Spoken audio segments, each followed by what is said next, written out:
Right folks, so welcome back to another video. I'm sitting in my new car. It's a MK7 GTI. It is the UK's cheapest one. It is already falling apart. It's got a few nice bits on it, but yeah, we'll get straight to it. I don't really want to waste your guys' time. One key, bit battered already. Automatic headlight control. It is a manual as well. Let me get the window down here so we can hear that amazing startup of a stock MK7 GTI exhaust. That just about started. Yep. It's a bit rattly as well, isn't it? Yeah, of course we've got the RS3 there. Oh, look, fantastic. Check coolant lights. Let's turn it back off again. Now, I have had this car for a few weeks. It didn't have all these issues when I bought it, but in typical GTI fashion, they always present themselves when you park the car up. Yeah, I got some clips from the day as well, so I'll insert them now. I've just gone and done the deal on the car. Thought we'd bring it over here. It's nice and quiet. There it is. UK's cheapest MK7 GTI. Definitely doesn't look like the cheapest one. But yeah, what we'll do, I'll give you guys a little cinematic now. You can enjoy some fancy shots of the car.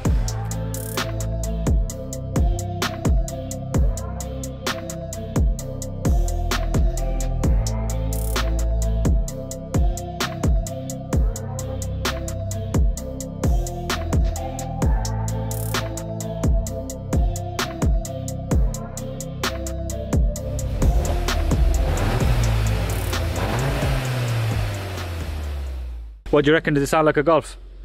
Go on. If you listen carefully, it sounds just like a Golf. Something in there is having a fun time. Solid. That side definitely sounds like a Golf. Mileage wise, it's at 127,400.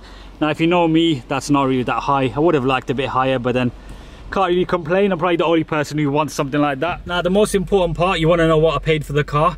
I paid £8,999, so a pound under 9k. Pretty good price for a MK7, I would say. I mean, MK5 edition 30s are getting up there. Now, one of the reasons why I want to document these MK7 GTIs, or one of the cheaper ones, is I find that as the price of MK7s go down and MK5s start to stabilize, you're probably better off getting one of these for a bit more. You won't have any rust issues. They're very tunable. Of course, this engine's pretty proven. It's the EA888. It's slightly different to the one in the Golf R, but we'll go through all those plans likely when I get back at home. It's got a few nice bits on it as well. It hasn't got heated seats, but they come with this screen. And all the other interesting things, even at that price point, it's got a panoramic roof, which is a rarer option anyway. And it's also got dyno audio. Okay, so modes over here. Oh no way, it's got DCC as well. Nah, that's taking the mick, to be fair. I didn't realise the car's got DCC also. The exterior's had a machine polish, because there's hardly any swells on it. We've got 4 matching Pirellis. Although this one now, I've just noticed, does look a bit bent on this MK7 7.5 wheel.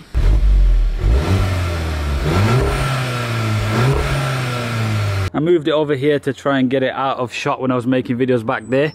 But as soon as you park it next to an R32, which likes having cooler issues, this started having cooler issues. Got a plane up there, likes to disrupt my videos. If you're new to the channel, you're probably wondering what's going on here. We've got an ex-police Volvo, it still is here.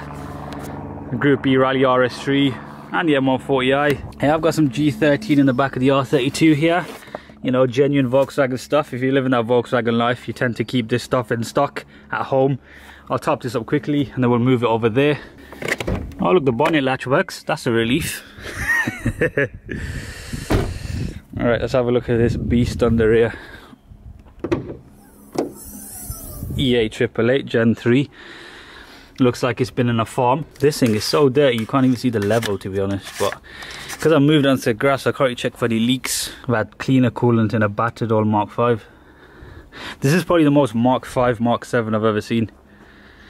Yeah, it rubs off, doesn't it? Just about enough, really.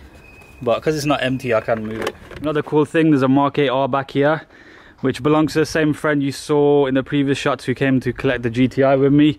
Give you a little cold start on this thing. It's got an Akrapovic. The irony, moving probably the most expensive Golf you can buy and then bringing over the cheapest MK7 GTI.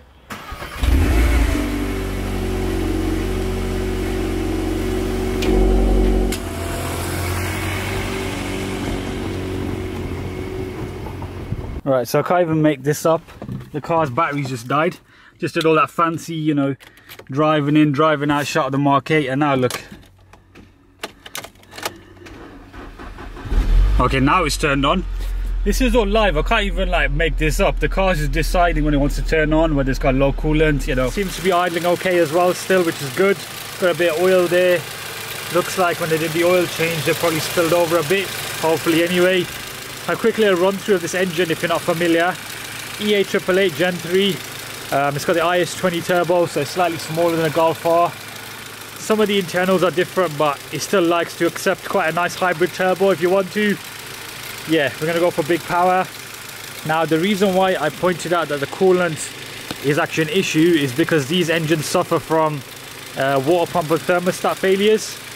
I couldn't find one in the history, so who knows, that coolant issue might either be just an innocent top-up or it needs a new water pump and thermostat. We'll find out in the upcoming videos. Right, so a quick reminder before we get into the next part of the video, make sure you do subscribe to the channel if you are new here. We're very close to 120k subs. It'd be great to have you on board, especially if you want to see how this pretty much half-broken GTI progresses. I've got a lot of plans for it. Bodywork, I mean, now that we've got it in the sun, we can really have a look. As you can see, the headlights decide to stay on even in the daytime. That's probably the fault with the automatic headlight control. And yeah, I've got a code for the ACC sensor as well. I've got a bit of lacquer peel here as well, so this quarter panel's definitely been painted. The bonnet is also a slightly different colour. Now, I know I've said this is the UK's cheapest. I believe it still is. I found this car on Auto Trader. It was on for 9.5 grand for about a week. I was and ahhing, then they dropped the price down to 8,999. The place I got it from, they obviously got it in as a trade-in, but they probably did a want it and thought we'll give out a good price. It is HPI clear, it's not crashed or anything. So yeah, this is probably the cheapest clean straight GTI that you could find on Auto Trader and eBay at that particular time 2 weeks ago. I think it still is as well. The biggest issue visually seems to be this crack here. Don't know what happened there. Maybe just loading some goods and it just fell apart. It's also a standard GTI, not the performance variant, so it's 220 horsepower. It's got an open diff. It's also got smaller brakes. Right, so I did test drive this car when I went to view it. It was fine then. The only kind of issue I noticed was the alignment was a bit off. It was like this pretty much. I seem to have the same issues on all my Golfs, even the R32 was like this. It's a bit better now. They did a four-wheel alignment, the trade guys that got it off, but I feel like it's the wheels that are bent that's sort of putting it off. It did also pull quite nice as well. Feels a bit more than 220 horsepower to me. I have got some clips as well from the day when we collected it of us just, you know. Right folks, so we're just going to quickly go around the block. This isn't classed as my first drive, even though it is, but I have driven it on a test drive. This doesn't really make sense, but I'm just excited to be in a GTI, I'll be honest. So these things have around 220 horsepower. We'll test some of that now. Gotta hold that steady, chap.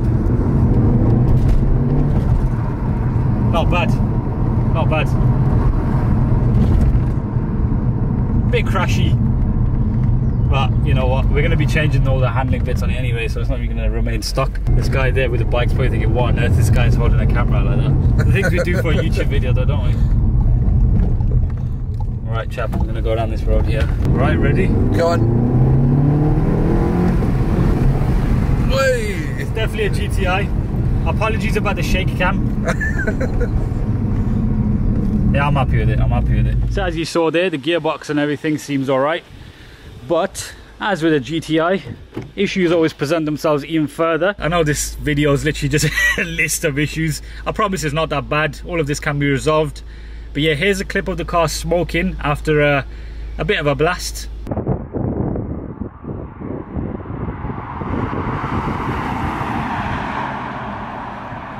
Right, so I was trying to get some flybys for the video, you know, get some sound clips for you guys. I got the one that's at the very start of the video, and then the second one, of course my friend was driving, I was holding the camera thinking what's going on. He goes past, loads of smoke comes out of it. He basically told me the clutch pedal went dead. He did like a standing start, only like one, and the car just gave up literally. So that kind of leads me to believe that it is tuned, because normally when you tune one of these manual MQBs, the clutch just gives up. So yeah, we'll find out, we'll get on the dyno. I can't really comment on his clutch control. He might get upset, you know how it is, but it's all good fun. Pretty much just is what it is at this point. Make sure you all follow me on Instagram. I'm gonna put it on the screen now. That's the best place to keep up to date with the videos I got in the pipeline. In terms of plans, as I mentioned, we're gonna do a kind of, you know, budget Club Sport S. I'm going to give a big focus to handling on this build. Full works, coilovers, probably need an LSD as well. Right, so I think this is a good place to end the video. Make sure you subscribe for all the good stuff I got coming up. Drop a like on the video. You're probably sick of me complaining already, but yeah, it should be a good journey. Looking forward to it. GTI life begins again. But yeah guys, I'll see you in the next video.